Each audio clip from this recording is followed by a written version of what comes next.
You want to learn how to waste your life and be as miserable as you possibly can? Alright then, watch this video carefully because this might be the difference between living happily and enjoying every day or living a life full of miserable sadness. And misery is not just a destination, it's a bit like football, a skill set that can be honed and perfected. So in this video, based on the book How to Be Miserable by Randy J. Patterson, you will learn a variety of strategies grouped into 5 easy steps to follow to become less happy. Along the way, you may discover that you have already mastered many of them and practice them on a daily basis. But you can always get better, or perhaps I should say worse.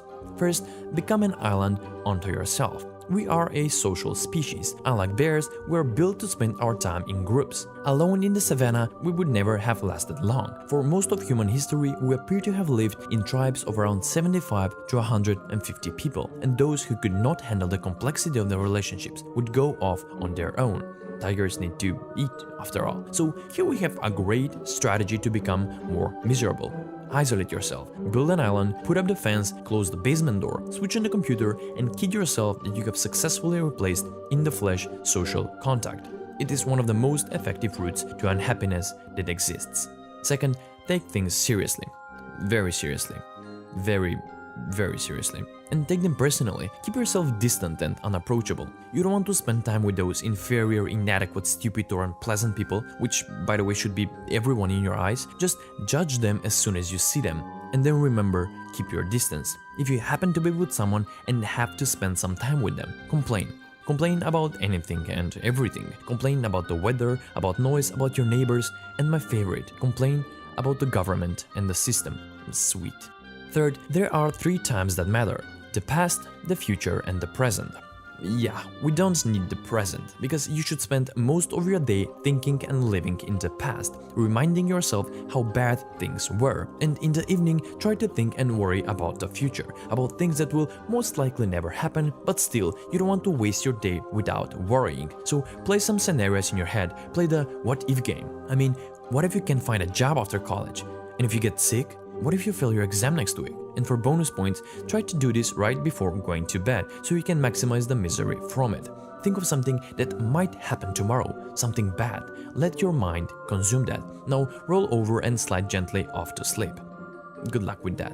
Fourth, one of the best ways to be miserable is to relinquish your goals altogether, thus becoming utterly directionless. But if, like many people, misery is not your only goal, then you can dissatisfy yourself with the way you approach your various missions. Instead of setting SMART goals, which stand for specific, measurable, actionable, realistic, and time-defined, set all of your immediate goals vapid, vague, amorphous, pie in the sky, irrelevant, and delayed.